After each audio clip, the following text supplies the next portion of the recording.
शहराची खबरबात या बातमीपत्राचे प्रायोजक आहेत Mac care super speciality hospital Ahmednagar. Congratulations वहिनी, बाळ झाल्याबद्दल। पण मी ऐकलंय डिलिव्हरी फार क्रिटिकल होती। आता ठीक आहे ना सगळं? अगं होता थोडा प्रॉब्लेम, पण स्त्रियांच्या आरोग्याची संपूर्ण काळजी घेणारं मातृसेवा होतं ना साथीला। सगळं सुरळीत झालं। किशोर वयापासून ते रजोनिवृत्तीपर्यंत स्त्रीच्या आरोग्याची संपूर्ण काळजी घेणारं अहमदनगर मधील पहिलं स्त्री रुग्णालय Matruseva women's hospital obstetric ICU। किशोरवयीन आणि विवाहपूर्व समुपदेशन, गरोदर माता तपासणी आणि प्रसूती, पहिल्या सिझेरियन नंतर नॉर्मल डिलिव्हरीची सोय। मातृसेवा विमेन्स हॉस्पिटल, सक्कर चौक, नवीन टिळक रोड, अहमदनगर। फोन 9850200017।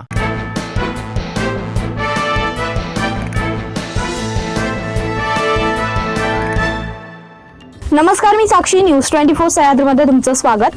पाहूया अहिल्यानगर शहरातील महत्त्वपूर्ण बातम्यांचा आढावा शहराची खबरबातमध्ये।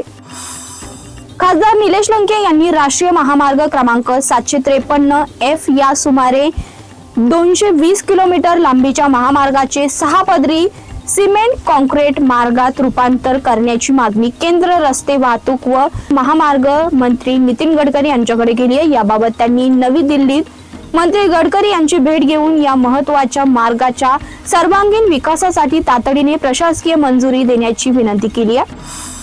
शहर आणि परिसरात चोऱ्यांचे प्रमाण वाढले असून आता थेट देवाच्या दानपेटीवरच चोरांनी डोळा ठेवल्याचा प्रकार समोर आला। अहिल्यानगर शहरातील 12 तोटी कारंजा परिसरातील केवळ हॉस्पिटल समोर असलेल्या शनी महाराज मंदिरातून अज्ञात चोरट्याने दानपेटी पळून नेली आहे। माळेवाडा येथे रहिवासी आणि इव्हेंट मॅनेजमेंटचा व्यवसाय करणारे महेश बाळासाहेब चिंतामणी यांनी या प्रकरणी कोतवाली पोलीस ठाण्यात तक्रार दाखल केली आहे।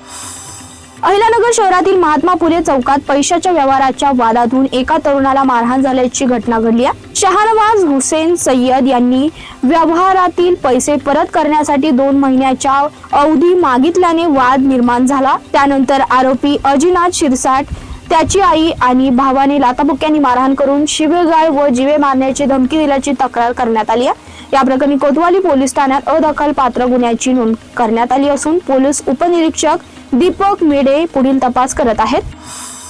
फिरोदिया शिवाजियन्स अकॅडमी आयोजित 8व्या आंतरशालेय फुटबॉल स्पर्धेत गुरुवारी विविध वयोगटातील अत्यंत रंगतदार आणि चुरशीचे सामने रंगले होते। अहमदनगर महाविद्यालयाच्या मैदानावर रिमझिम पावसाच्या सरी कोसळत असतानाही खेळाडूंनी उत्साहात खेळ खेळत प्रेक्षकांची मने जिंकली।